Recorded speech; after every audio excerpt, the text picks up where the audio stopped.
Okay, so this is my review for The Dark Knight Rises. And I actually saw this movie on Friday morning when it came out, but I didn't talk about it at all, and I didn't do my review right away because, I mean, a lot of things happened, obviously. The horrendously tragic Colorado incident, the massacre, which, I mean, that's something that it's very hard to talk about The Dark Knight Rises without mentioning what happened during the screening on the midnight screening. So my heart just really wasn't in it talking about the movie at that time, and I think a lot of people were just really devastated by it. So I thought I would let some of the smoke clear for a little bit.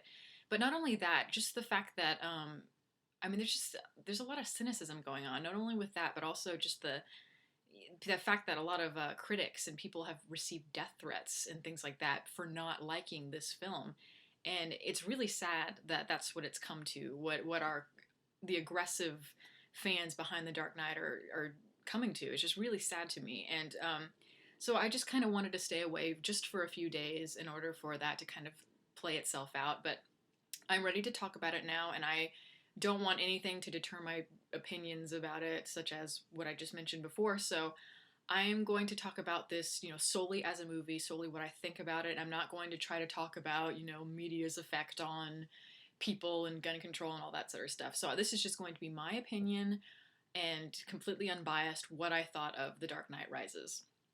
Um, so of course, I am a fan of Batman, and I did a video. I don't If you haven't seen it, I would recommend you watch it if you want to hear more of my opinion on it. But I did a video on Batman superhero films and talked about the Chris Nolan series quite a bit, and I actually have a link to it at the bottom if you didn't see it. But so you can get more of my ideas in depth in that video. But basically, I'm just going to be talking about this movie for the most part. But so my of all three of the movies that Christopher Nolan has made, Batman Begins, The Dark Knight, and The Dark Knight Rises, this one is by far my least favorite. I was really shocked. I couldn't believe that. I mean, this movie was just so underwhelming to me. And it's not like I hated it. When I walked out, I didn't despise it. There were things about it I liked. I actually really loved the beginning to it. I loved the climax and the tension that built at the beginning, but man, it really fizzles off. And I remember walking out just very disappointed, but I didn't hate it. And I still don't hate it, but I find that as the days go on, I find that I am much less like I don't care so much about the good things. I keep seeing the bad things. Sometimes I see a movie that I don't like, but sometimes the good things kind of stick out to me and they kind of build over time and I end up seeing again and I end up liking it. But with this one, I'm having the opposite problem where the things that I liked just become fainter and fainter in my memory. And all I can see really are the things that didn't work in this film because there was just so much. Enough for me to completely, I mean, not completely, but I just really dislike this movie. There were so many things that The Dark Knight, I mean, I like The Dark Knight a lot. I think it's a really good movie. But there were a lot of things about it that I had problems with. And I was hoping that Christopher Nolan would sort of take note of that and want to change uh, said problems with The Dark Knight, or when he did The Dark Knight Rises.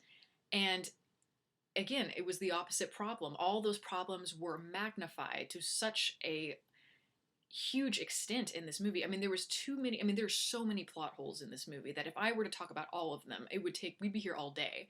And then there were just so many characters, the development was poor. The characters weren't or the villain wasn't nearly as interesting as it was in The Dark Knight. There's a lot of problems. I'm going to have to really go through a lot of them. I'm going to try to keep this spoiler free. So, yeah, I'm going to try not to give too much away. So that's going to be kind of difficult, but I'll do it. So let me talk a little bit about some of the characters. Let's start with Christian Bale, Batman. Bruce Wayne. My problem with Bruce Wayne is that he really isn't in much of this movie. He takes kind of a back seat to the film. And I know that he kind of was not the main focus in The Dark Knight, which was kind of a problem for me with The Dark Knight, but I didn't mind it so much because again, the Joker was just such a compelling villain that I found myself, it was okay that Christian Bale was kind of a supporting role more or less, rather than being the main protagonist. But when you get around to the third film, you need to kind of come full circle, and it needs to become about the protagonist again, because you need to have that arc. And it's just like in the Lord of the Rings, Frodo and Sam, how, or Frodo, I should say, is the main character in the Fellowship of the Ring, but in the Two Towers, he's kind of more supporting, kind of in the background. You get more of Aragorn's story. And then by the third one, it's back to Frodo, and Frodo comes full circle and learns, from his journey and so on. But I didn't get that in this film at all. I mean, what you do get, I mean, you do get an arc. So I know people are going to say, well, of course Batman gets an arc. Yes, he does, but it's a very weak arc. Basically, Batman is just broken, and physically and also emotionally, and he's broke in terms of money. He has no money. And he just kind of lives kind of as a hermit in the Wayne Manor. But he comes back as Batman for this final confrontation with Bane. But he ends up going to prison, and he's, very far away, and there's this moment where he has to overcome an obstacle, and it's like this metaphorical climb, literal climb up the thing that he climbs, whatever it's called.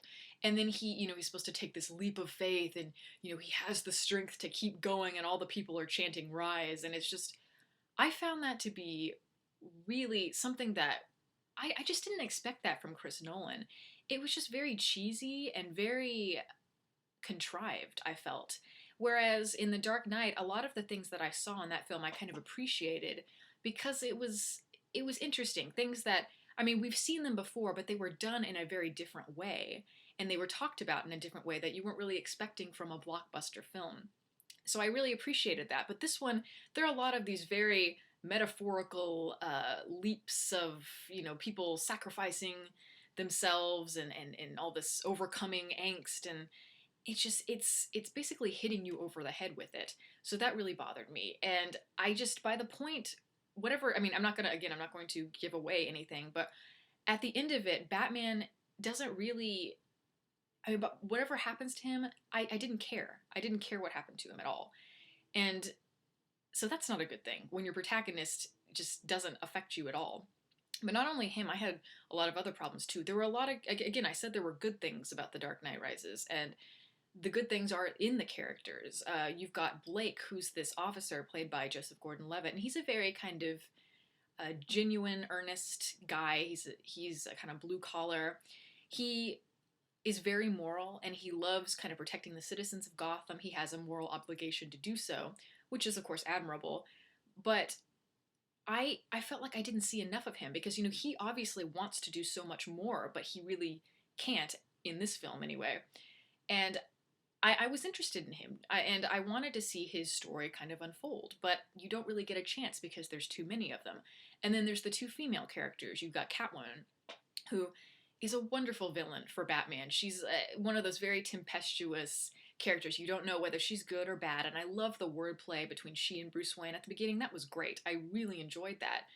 But okay, I didn't really like Anne Hathaway as Catwoman. I do love the character, though, so that was enough of a redeeming quality for me. But I don't think that Anne Hathaway is the Catwoman type. I mean, I really respect her as an actress. I think she's very talented, but I think that she was trying, not overly, but she was trying slightly too hard to be sexy. Whereas she doesn't naturally kind of exude that sensuality that Michelle Pfeiffer does, or someone like Ava Gardner, Lauren Bacall, Angelina Jolie, people like that just naturally have that charisma. I felt like she was really kind of forcing it out just a little bit. So that kind of bothered me. But I still liked her character. The only thing was I didn't really understand her, I guess her love of Bruce Wayne, her attachment to him. And, they do kind of have a bit of a relationship, but it seems to come out of nowhere at a lot of times. And I just didn't really care for the two of them, because I didn't think the relationship built to anything, really, other than what you see at the beginning. And that goes for Miranda Tate also, who's played by Marion Cotillard, the other woman in Bruce Wayne's life. This one was even worse, because her character is very important to the story. And again, I can't give it away, but she's, things happen to her character. But at the beginning, she's introduced, and all of a sudden, she and Bruce Wayne are have this relationship, and it seems to come out of nowhere. And I'm like, wait, what? And I had no feeling for either of them or their relationship because it's very inconsistent. A lot of the characters' motivations seem to be very inconsistent. And what happens to the end of her character? I didn't care about that either.